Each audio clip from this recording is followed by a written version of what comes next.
Jeremy Bentham membuat kita mengerti ulang bahwa yang dimaksud dengan utilitarianisme itu justru memproteksi orang miskin, bukan membuat kebijakan yang memungkinkan konglomerat mengambil bagian terbanyak dari ekosistem kita. Kan itu kan. Yang ketiga soal hutang budi. Jadi buat anak-anak muda nih juga pelajaran penting. Jangan terlalu gampang hutang budi dalam ruang publik kepada orang lain. Tunjukkan kemampuan itu penting. Nah, dalam politik hutang budi keterkaitan satu sama lain ini yang membuat orang terjebak pada persetujuan-persetujuan yang ujungnya akhirnya merusak lingkungan. Hari ini silakan kita diskusi siapa mulai Tata Hindon. Silakan Pak, oke. Ya, terima kasih Bang Haris, Bang Rocky. Saya kira ada beberapa hal menarik kalau dari saya terkait beberapa hal yang tadi disampaikan oleh Bang Haris dan Bang Rocky. Yang pertama dan saling berkaitan yang kita bahas minggu lalu Bang Rocky, eksternalitas tadi dari John Locke, tadi ada psikologi keluarga. Nah, justru persoalannya menurut saya persis terletak di sana ya, karena kalau kita bicara hal seperti ini kan kita hubungkan tadi misalnya dengan oligarki dan sebagainya, tapi menurut saya dan mungkin nanti Bang Rocky bisa mengelaborasi lagi, sebenarnya ini terkait dengan apa yang dinamakan epistemis atau diskursus ya. Jadi itu yang sebenarnya kalau di Greenpeace kan kita membahas hal yang hari-hari ya, buzzer segala macam, medsos, Instagram, Twitter, tapi sebetulnya ada hal yang kalau menurut saya ada hal yang lebih mendasari itu, yaitu diskursus epistemis yang sudah dibangun lama. Jadi kalau misalnya kita sampaikan ke mahasiswa-mahasiswa yang umum, mungkin ya ini yang saya cek ke generasi Z ini, psikologi keluarga, ada nih satu orang yang terdampak oleh, mungkin banyak kan tidak peduli juga, karena epistemis diskursus yang diajarkan di kuliah itu no pain no gain gitu. Ya memang pasti ada yang begitu gitu kan, selalu kalau di ekonomi saya juga diajarkan begitu Bang. Pasti ada yang begitu, ada the loser. Nah, the loser ini kan kasih bansos dan sebagainya. Padahal the loser ini kan juga terkait dengan struktur kan, bukan karena dia malas atau sebagainya. Nah, ini saya kira yang di luar kebijakan ini diskursus atau epistemis ini yang semakin jauh sih, mungkin tidak hanya kalau di ekonomi atau ilmu pembangunan, tapi juga di bidang-bidang ilmu lainnya. No pain no gain, dan kemudian siapa dapat apa itu menjadi tidak penting ya. Akhirnya kan Mbak Hindun berkampanye juga ada menghadapi terbentur oleh diskursus ini. Jadi kalau Pak Jokowi bilang ya nggak apa-apa, ada juga 1-2 orang yang seperti kata Bang Rocky ini harus terkorbankan gitu. Nanti dia dapat bansos, dapat PKH, dapat macam-macam lah. Dan ya itu sesuatu yang wajar. Nah, ini yang saya kira tadi terutama dikaitkan dengan evolusi HAM ya Bang ya. Dulu kan orang bunuh orang bisa aja gitu, sekarang kan nggak bisa. Nah, apa yang belum ada menurut saya adalah juga kalau terkait lingkungan ini, pertama terkait kesenjangan, sekarang diskursusnya yang makin lemah ya. Jadi orang ya nggak apa-apa senjang kan. Kan kalau di netizen itu ada jiwa miskin menjerit kan. Mbak Inun pakai baju 500 juta. Sekarang kan yang wajar aja. Nah, menurut saya diskursusnya itu sekarang ya. Apa tuh, saya kurang ikutin. Ya kan kalau ada selebriti kan pakai baju 500 juta nih Bang, dipakai jiwa miskin kita ini menjerit gitu loh. Tapi bukan sesuatu yang salah gitu, bukan sesuatu yang salah ada orang seperti itu. Nah, itu diskursus itu salah satu yang dalam isu kesenjangan ya, jadi dianggap biasa saja. Yang kedua dalam isu lingkungan menurut saya, jadi ya lingkungan memang perlu ada yang dikorbankan. Nah, itu yang saya kira diskursusnya itu yang sekarang dikuasai oleh korporasi, pemilik modal, dan itu terjadi sekian lama. Itu juga sebabnya kalau saya amati intelektual ekonomi ini harganya mahal ya untuk jadi komisaris dan sebagainya, karena saya pikir diskursus ini menjadi penentukan. Coba kalau bayangkan Bang Rocky atau Bang Haris melihat ekonom-ekonom UI memprotes model pembangunan sekarang, itu kan sangat powerful sekali, tapi kan nggak ada. Nah, makanya harganya mahal. Kecuali Bang Faisal. Jadi mungkin itu yang menjadi PR kita, saya kira, selain kita tentu ada dialektika yang sifatnya di medsos dan sebagainya, karena yang mendasarinya saya lihat di generasi Z, mungkin di orang-orang seumur saya, seumur Mainun, itu adalah diskursus epistemis yang terbentuk ya di orang-orang biasa. Begitu Bang Rocky. Coba ntar Riz ya, aku elaborasi dulu dikit, ntar saya kasih ke Haris itu. eh, muda hura-hura, tua kaya raya, mati masuk surga. Jadi semacam hedonisme yang sebetulnya basis dari hedonisme itu adalah salah paham tentang pragmatisme itu. Saya terangin dulu beberapa soal istilah itu. Kata pragmatisme itu. Orang menganggap pragmatis artinya terima apa yang ada gitu. Jangan persoalkan yang sudah ada itu. Jadi yang positif udah. Positif artinya positum. Always there itu. Jadi terima aja, itu namanya pragmatis. Karena ini sulit, ngapain terimanya? Padahal di dalam logika pragmatisme artinya sesuatu yang diambil setelah seluruh variabel itu diuji satu persatu dan akhirnya dipilih satu gitu. Itu namanya pragmatisme. Jadi ada kekuatan berpikir di balik pragmatisme itu. Kalau kita pragmatisme artinya mengkonsumsi sesuatu yang tersedia itu. Ini yang kalau kita baca cara berpikir John Dewey, tokoh pragmatisme dunia asal Amerika. Sebetulnya pragmatisme dimaksudkan untuk menguji seluruh variabel dan akhirnya mengambil sesuatu yang pragmata, yang merupakan alat terakhir untuk bertahan itu. Itu dasarnya itu. Nah, yang paralel dengan epistem pragmatis adalah yang disebut utilitarianisme. Nah, negara kita selalu pakai prinsip ini, utilitarianisme, the greatest happiness for the greatest number. Kalau kebahagiaan bisa dinikmati oleh bagian terbesar dari manusia, maka itu yang disebut sebagai kebaikan. Ini prinsip utilitarian. Bagi sebagian besar manusia. Ini juga kacau cara berpikirnya, karena mereka pakai ini sebagai istilah dari siapa namanya filsuf itu. Jadi orang yang pakai prinsip utilitarian, siapa dia Aris? Utilitarian Inggris itu. Jadi tokoh ini, Master M ini sebetulnya, dia dulu adalah aktivis sosial yang berupaya untuk mendidik masyarakat kecil di London yang tidak bisa masuk ke London University. Karena London University itu dianggap sebagai sekolah kaum elit. Dikuasai oleh Katolik segala macam itu. Sehingga London University itu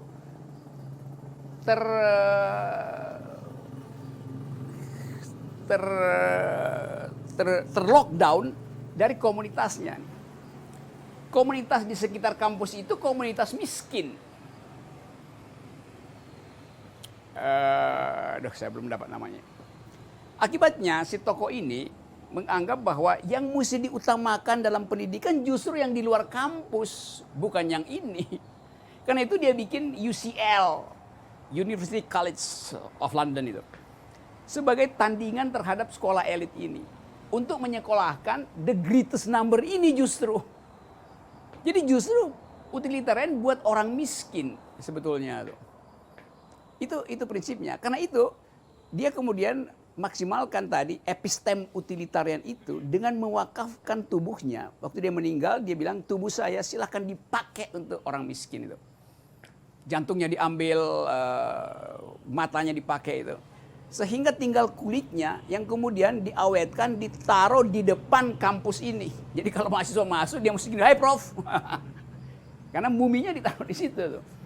Jadi utilitisnya benar-benar selesai, bahkan kukunya berguna dia bilang. Itu utility-nya diambil aja tuh.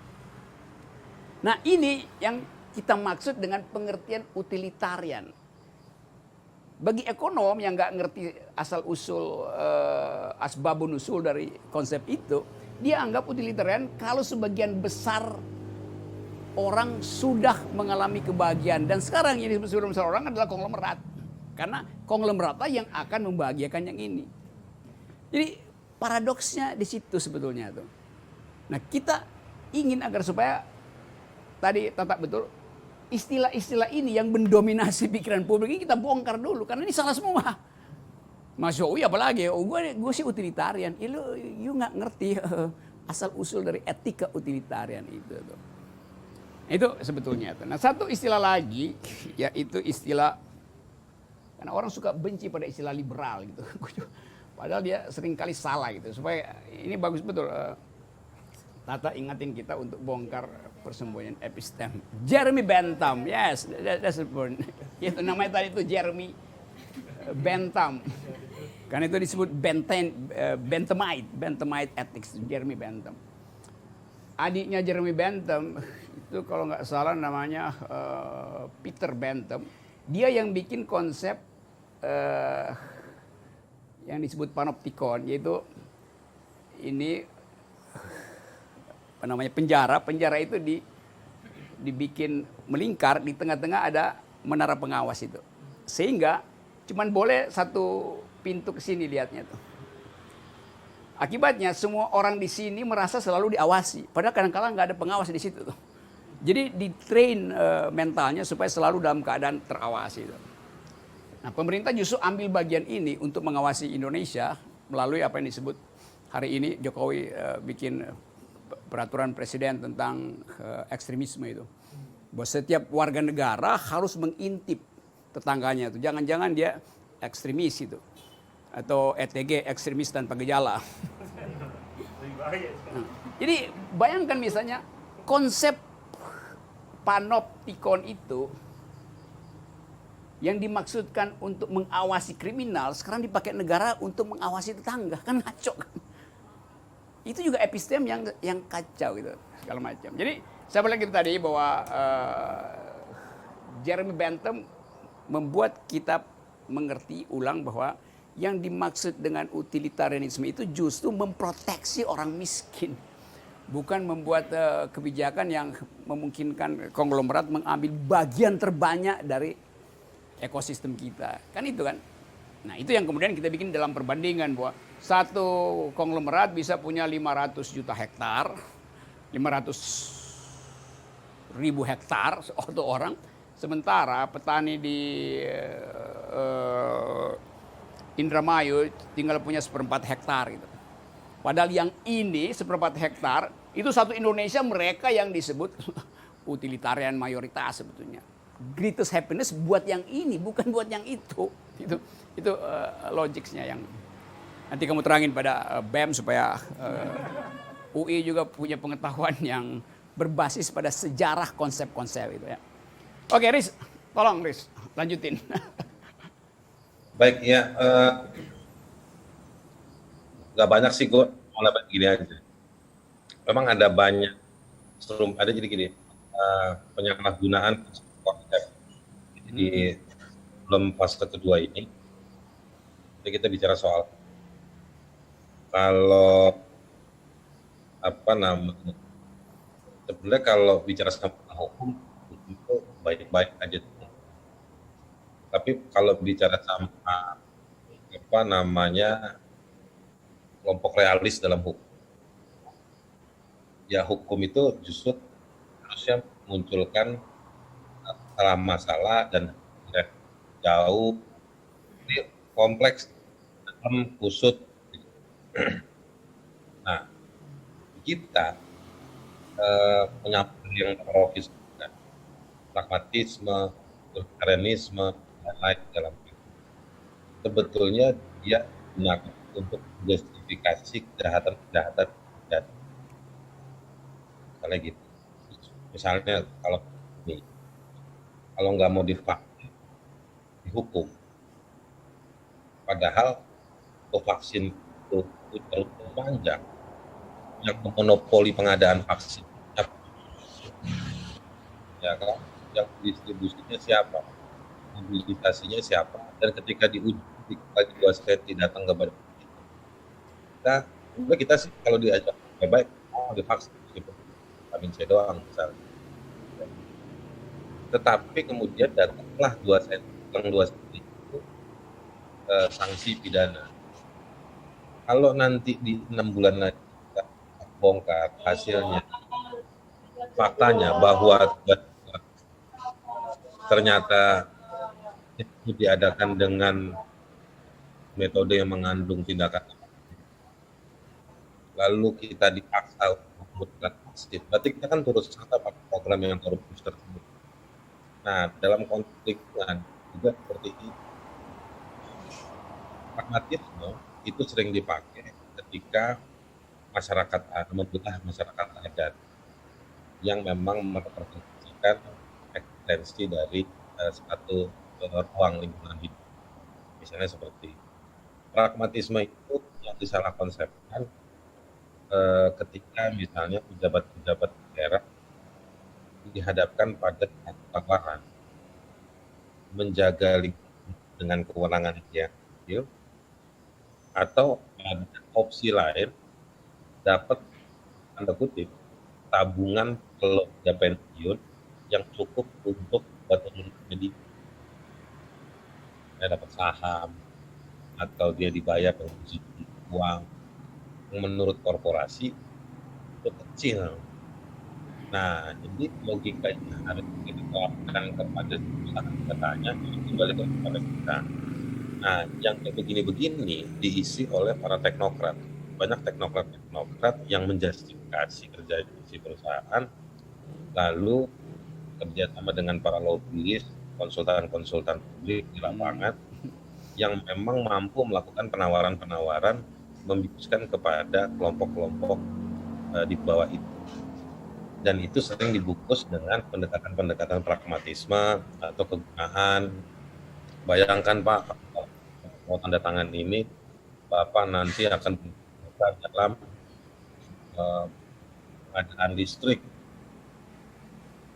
Terus dia pikir, wah ya ini adalah peninggalan saya di zaman, padahal listriknya didapat dari batu bara yang kotor dan menjalankan bisnisnya juga dengan kotor.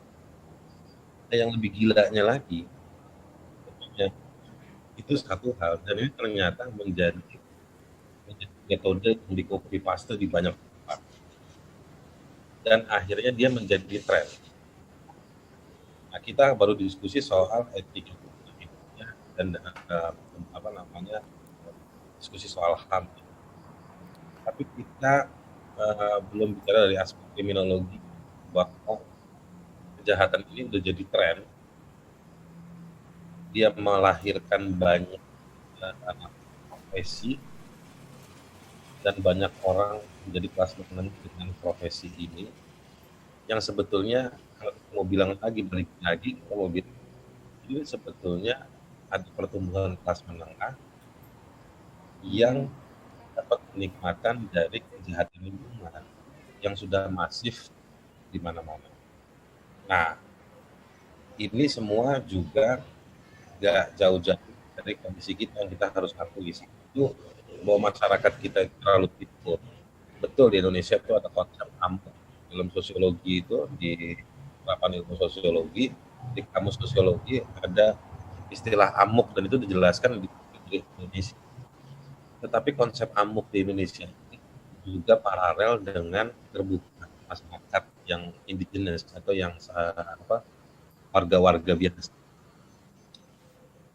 Buat korporasi itu biaya menanggulangi atau bahasa mereka membeli masyarakat di Indonesia itu murah, karena di Indonesia bisa dibungkus dengan pendekatan agama, pendekatan identitas, ya kan, atau pendekatan kayak soto Banjar, soto Pasar, soto mana lagi, jadi pendekatan-pendekatan kedaerahan. Nah, itu semua ada biayanya, tapi nggak mahal, satu. Yang kedua, komunikasi, ada cara-cara untuk melelehkan hati pikiran. Yang ketiga, soal hutang budi. Jadi buat anak-anak muda nih juga pelajaran penting, jangan terlalu gampang hutang budi dalam ruang publik kepada orang lain. Tunjukkan kemampuan, itu penting. Nah, dalam politik, hutang budi, keterkaitan satu sama lain ini yang membuat orang terjebak pada persetujuan-persetujuan yang ujungnya akhirnya merusak lingkungan. Karena ada praktek bisnis yang menggunakan atau mengeksploitasi lingkungan itu. Nah, ini semua kerumitan-kerumitan dalam kumpulan massa atau hubungan satu sama lain yang punya dampak pada kerusakan lingkungan tersebut. Lalu negara, mekanisme, institusi, dia nggak dalam kapasitas untuk mampu mengoreksi. Karena ternyata pengalaman saya melihat kasus-kasus seperti itu, selain masyarakatnya bisa dianggap bisa dibeli, masyarakatnya bisa dijebak, ternyata di level pemerintahan kemampuan untuk mau bekerja itu rendah. Jadi kalau kita bawa bahan Greenpeace, Jatam, Walhi, BEM UI, Raisa Fans Club, ya kan, misalnya datang ke kantornya Mahfud MD, kapasitasnya Mahfud MD adalah berdialektika di antara kopi dan teh yang disuguhkan ketika kita datang. Vocabulary-nya cukup, grammarnya cukup untuk mengimbangi temuan-temuan tersebut. Tetapi kita nggak pernah membayangkan waktu kita kasih bahan itu diolahnya kemana, produknya apa di tempat-tempat tertentu. Nah, di tengah keriuhan, perdebatan, diskursus di sosial media, di dalam birokrasi pemerintah itu tertutup. Nggak ada yang bisa membongkar itu. Jadi memang tadi benar tuh ada yang bilang bahwa 24 jam Erick Thohir dalam satu hari, 24 jam Siti Nurbaya dalam dalam satu hari. Yang benar-benar memikirkan masyarakat, benar-benar bekerja untuk masyarakat, itu mungkin hanya hitungan menit. Sisanya harus buka pintu untuk investor Cina datang, investor Australia datang, atau utusan dari perusahaan mana datang yang sedang coaching atau sedang pitching atau sedang mengadvokasi kebijakan bisnis buat perusahaannya. Nah, mereka bisa bayar pengacara, bisa bayar konsultan. Sementara masyarakat adat masih sibuk untuk bagaimana cari kontaknya Aswinawati di LBH. Masih sibuk bagaimana cari emailnya Fathia di Kontras. Atau masih bingung bagaimana bisa datang ke kantor Walhi. Jadi memang ada perbedaan, ada margin yang sangat serius dalam situasi yang ada hari ini untuk mengisi ruang terbuka. Mungkin ini mungkin salah kita. Aku juga nggak tahu Bang, apakah ini yang advokasi ya justru kita justru ini apa enggak banget. Kira-kira target. Oke, ya pada akhirnya seluruh proposal masyarakat sipil itu harus dipaksakan secara radikal. Karena tadi, itu yang kita sebut tadi pragmatisme masyarakat sipil akhirnya harus dibuatkan kanal baru, karena tertutup kanal yang lain. Itu yang kita sebut sebagai, saya kasih konsep sedikit ya. Kita mungkin ingat dulu waktu Cekoslovakia dipimpin oleh siapa namanya presiden yang Václav Havel.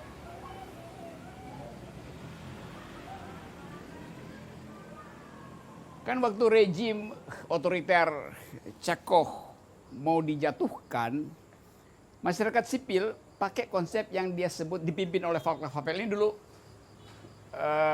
pemimpin redaksi sebuah majalah bawah tanah namanya Samizdat.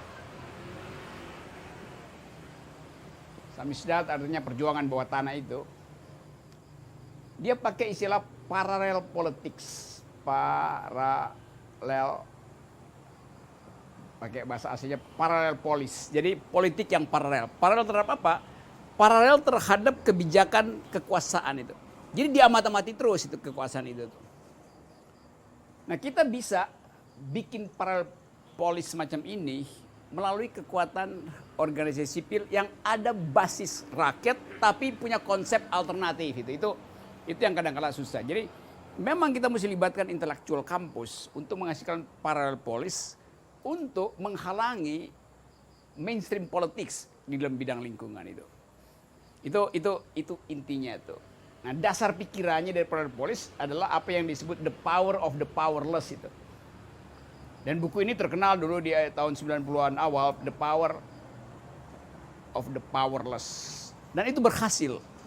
Sehingga Václav Havel akhirnya jadi presiden Cekoslovakia.